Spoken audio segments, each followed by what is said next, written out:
ये कहानी 1991 की सच्ची घटना पर आधारित है, जब अफ्रीका के एक देश सोमालिया के रहने वाली कुछ लोग सरकार का विरोध करना शुरू करते हैं, जो आगे जाकर सिविल वार का रूप ले लेता है। इस मूवी का नाम एस्केप फ्रॉम मोगादिशु है। इस मूवी को IMDb पर 7.4 की रेटिंग मिली है और मुझे उम्मीद है कि आपको वीडियो बहुत पसंद आएगी। तो चलिए वीडियो को स्टार्ट करते हैं। कहानी की शुरुआत एयरपोर्ट से होती है, जहाँ साउथ कोरिया का काउंसलर कैंग एक ब्रीफकेस लेकर सोमालिया पहुंच जाता है। उस ब्रीफकेस में सोमालिया के प्रेसिडेंट सियाद बरी के लिए कुछ तोहफे मंगाए गए हैं। कैंग उस ब्रीफकेस को साउथ कोरिया के एम्बेसडर हैन को दे देता है, जिसे लेकर एम्बेसडर हैन अपने दो साथियों के साथ में प्रेसिडेंट ऑफिस की तरफ चले जाते हैं। लेकिन रास्ते में कुछ लोग उन्हें रोककर उनका वो ब्रीफकेस उनसे छीन लेते हैं। उनकी गाड़ी भी अब चलने की हालत में नहीं होती है, जिस वजह से उन्हें पैदल ही प्रेसिडेंट ऑफिस की तरफ जाना पड़ता है, जिस वजह से वो लेट हो जाते हैं। ये मीटिंग साउथ कोरिया के लिए बहुत ज़्यादा जरूरी था, जिसके लिए साउथ कोरिया ने 3 महीने पहले से ही अपॉइंटमेंट लिया था, लेकिन अब वो कैंसिल हो चुका था। तभी एम्बेसडर हैन देखते हैं कि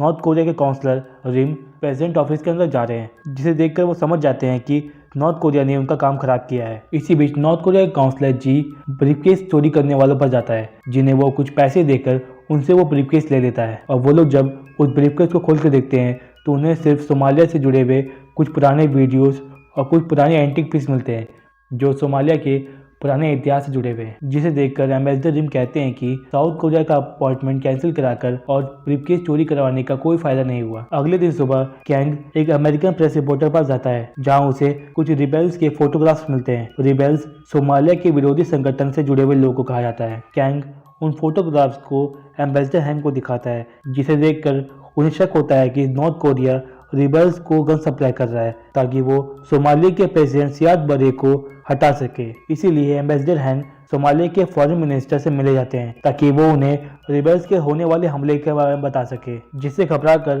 प्रेसिडेंट सियाद बरे को साउथ कोरिया की मदद लेनी पड़े, जिसके बदले में उनको UN की मेंबरशिप में साउथ कोरिया की मदद करनी पड़ेगी। और जब एम्बेसडर हैन की मुलाकात फॉरेन मिनिस्टर से होती है, तब वो उन्हें बताते हैं कि नॉर्थ कोरिया रिबेल्स को गन सप्लाई कर रहा है। साथ ही वो कुछ फोटोग्राफ्स भी दिखाते हैं, जिसे देखकर फॉरेन मिनिस्टर कहते हैं कि ये सब कुछ अफवाह है। वो जानते हैं कि साउथ कोरिया UN की मेंबरशिप के लिए ये सब कुछ कर रहा है, लेकिन वो ऐसे सफल नहीं हो पाएंगे। अगर वो चाहे तो साउथ कोरिया का काम करवा सकता है, क्योंकि वही सियाद बरे के लिए स्पीच तैयार करता है, साथ ही फॉरेन की सारी पॉलिसी को कंट्रोल करता है। इसके बदले में उन्हें $50,000 की स्कॉलरशिप उनके दोनों बच्चों को देना पड़ेगा, जो IT की पढ़ाई US में करते हैं। ये सब सुनकर एम्बेसडर हैन और काउंसलर चौंक जाते हैं, और वो दोनों बाहर आकर डिसाइड करते हैं कि वो लोग फॉरेन मिनिस्टर को पैसे दे देंगे, क्योंकि उन्हें किसी भी हालत में UN की मेंबरशिप चाहिए। तभी कैंग और एम्बेसडर हैन की नजर फॉरेन मिनिस्टर पर पड़ती है, जो साउथ कोरिया के साथ डील कर चुका है, और वो उनसे पैसे लेकर वहां से जा रहा है। ये देखकर एम्बेसडर हैन एम्बेसडर रिम को रोक कर उनसे बहस करने लगते हैं। एम्बेसडर रिम कहते हैं कि साउथ कोरिया भी अफवाह फैला रहा है कि उन्होंने रिबेल्स को गन सप्लाई किया है, लेकिन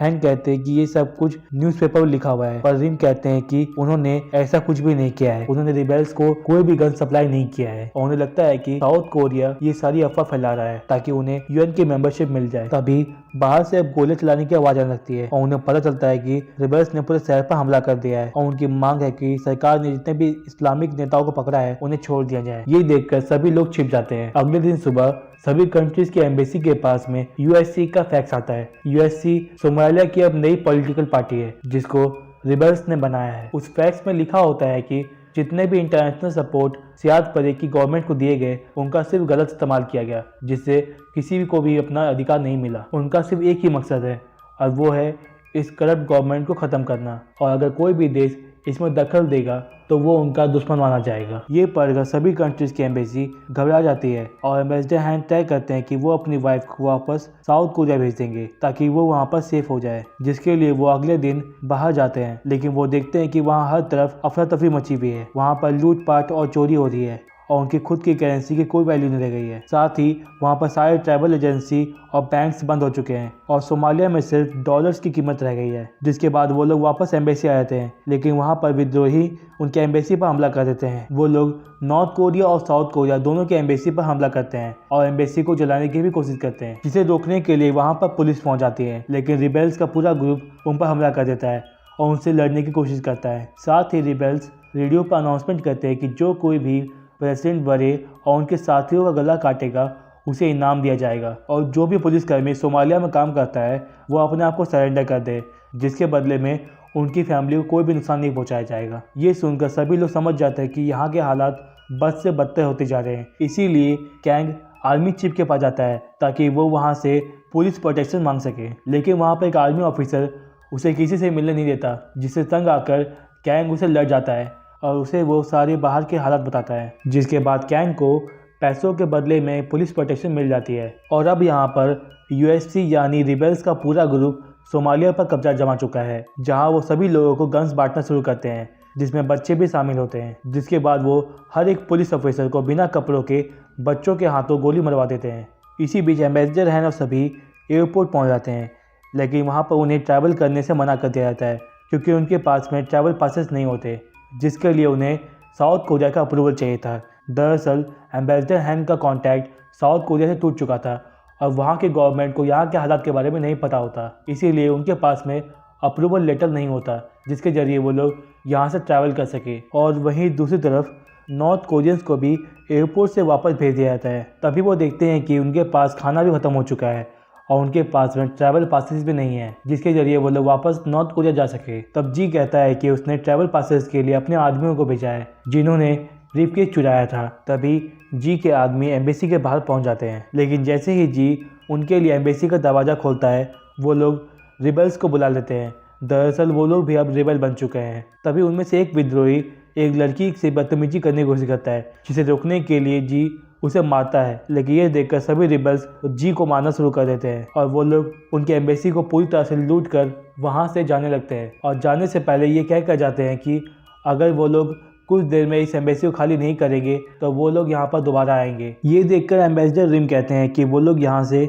चाइनीज़ एम्बेसी जाएंगे, लेकिन जी कहता है कि उनके पास तो पासेस नहीं है और इसके बिना वो लोग उन्हें गिरफ्तार कर सकते हैं। एम्बेसडर रिम कहते हैं कि वो लोग वहाँ पर गिरफ्तार होकर ज़्यादा सेफ रहेंगे, इसीलिए वो लोग छिपते हुए चाइनीज़ एम्बेसी की तरफ चले जाते हैं, लेकिन वहाँ पर भी रिबेल्स ने हमला कर दिया होता है, इसीलिए उनको वापस आना पड़ता है। और अब नॉर्थ कोरियंस के पास में कोई भी चारा नहीं बचता, इसीलिए उनको मजबूरन साउथ कोरियन की एम्बेसी पर जाना पड़ता है, लेकिन एम्बेसडर हैन उन्हें अंदर आने से मना कर देते हैं। तभी वहाँ पर रिबेल्स पहुँच जाते हैं जो नॉर्थ कोरियंस पर फायरिंग करना शुरू कर देते हैं, लेकिन एम्बेसी के गार्ड्स उन सबकी जान बचा लेते हैं। तब एम्बेसडर रिम कहते हैं कि हमारे साथ में औरतें और बच्चे हैं और उनके पास में कोई भी हथियार नहीं है। ये सब देखकर एम्बेसडर हैन मान जाते हैं और उन सबको एम्बेसी के अंदर बुला लिया जाता है। इसी बीच गार्ड्स कैंग से और पैसे मांगने लगते हैं और वो लोग कहते हैं कि उन्हें हर एक आदमी के हिसाब से पैसे चाहिए, लेकिन कैंग उन्हें और पैसे देने से मना कर देता है क्योंकि वो लोग इतना पैसा अफोर्ड नहीं कर सकते थे। इसके बाद सभी लोग डिनर करना शुरू कर देते हैं, लेकिन नॉर्थ कोरियंस डिनर नहीं करते, जिसको देखकर एम्बेसडर समझ जाते हैं कि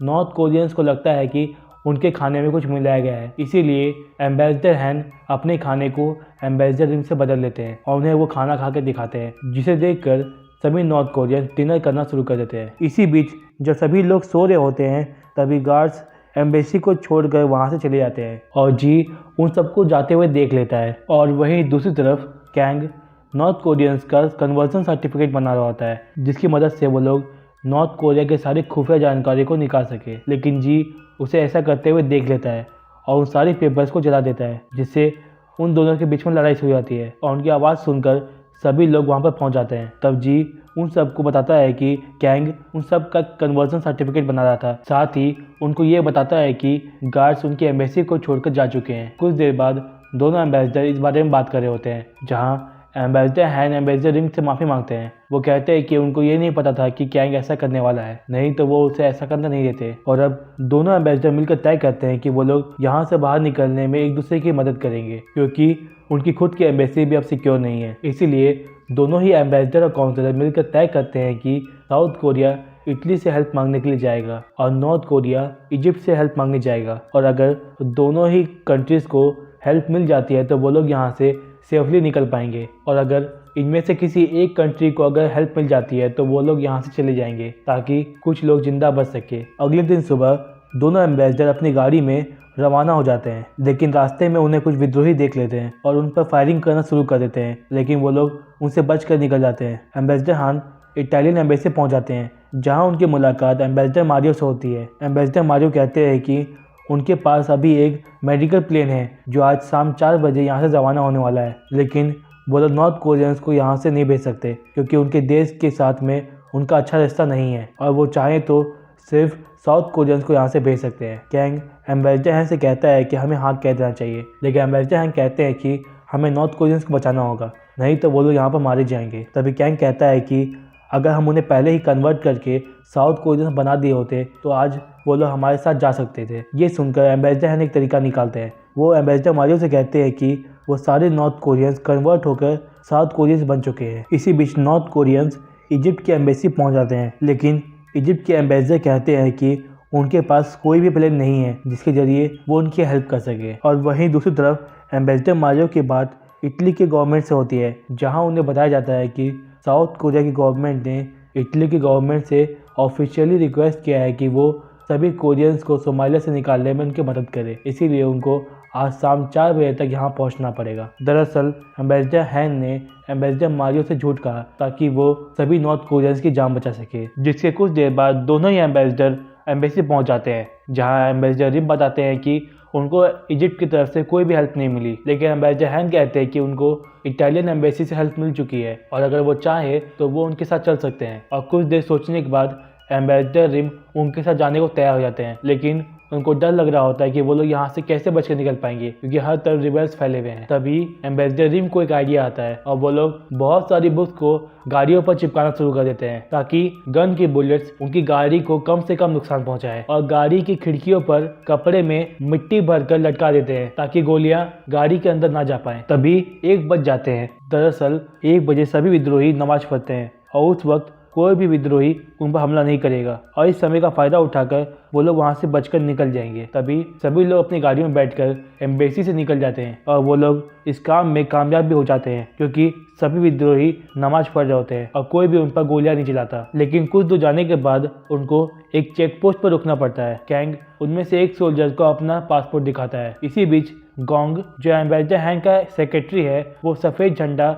जो शांति का प्रतीक होता है उसे अपनी कार से निकालता है, लेकिन कार से निकालते वक्त वो झंडा अंदर रह जाता है और दूर से देख रहे सोल्जर्स को लगता है कि वो एक गन है, इसलिए वो लोग गाड़ियों पर फायरिंग करना शुरू कर देते हैं। कैंग अपनी गाड़ी को रिवर्स लेने लगता है जिससे पीछे खड़ी गाड़ियों को जोरदार झटका लगता है। सोल्जर्स अपनी फायरिंग जारी रखते हैं। उनकी गाड़ियों पर बहुत ज़्यादा फायरिंग हो रही होती है, लेकिन बुक्स उनकी गाड़ियों को बहुत हद तक बचा पा रही थी। वो लोग वहां से निकल जाते हैं, लेकिन एक आर्मी की गाड़ी उनका पीछा करने लगती है और उन पर गोलियां चलाने लगती है। रास्ते में उनका सामना रिबेल्स से हो जाता है जो उनकी गाड़ी को आग लगा देते हैं, लेकिन फिर भी वो लोग किसी तरह से उनसे बचकर इटालियन एम्बेसी पहुंच जाते हैं। लेकिन वहां भी आर्मी और रिबेल्स उनका पीछा नहीं छोड़ते और वहां पर पहुंचकर फायरिंग शुरू कर देते हैं, लेकिन इटालियन एम्बेसी के सोल्जर्स उन सब की जान बचा लेते हैं। साथ ही आर्मी और रिबेल्स को वार्निंग देते हैं कि अगर उन्होंने इटालियन प्रॉपर्टी को नुकसान पहुंचाया तो उन पर रिवर्स फायरिंग किया जाएगा। और कुछ देर बाद उन सभी कोरियंस को इटालियन एम्बेसी के अंदर ले आया जाता है, लेकिन इस फायरिंग में काउंसलर जी की मौत हो जाती है और उनके प्लेन को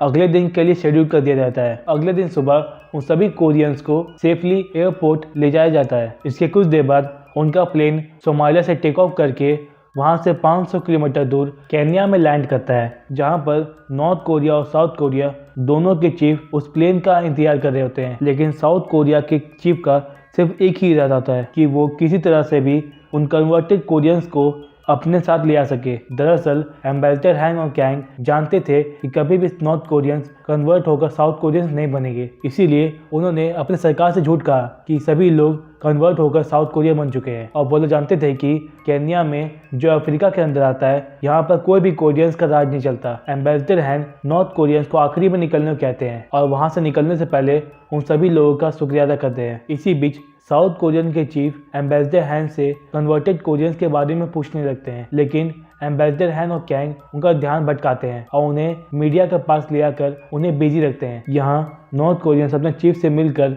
वहां से जाने लगते हैं, जिसके कुछ देर बाद दोनों ही देश के लोग अपनी बसों में बैठकर अपने घर की तरफ रवाना हो जाते हैं और यहीं पर मूवी एंड हो जाती है। तो वीडियो पसंद आई है तो लाइक और शेयर जरूर करिएगा और नौटंकी एक्सप्लेनर को सब्सक्राइब कर लीजिएगा। Thanks for watching.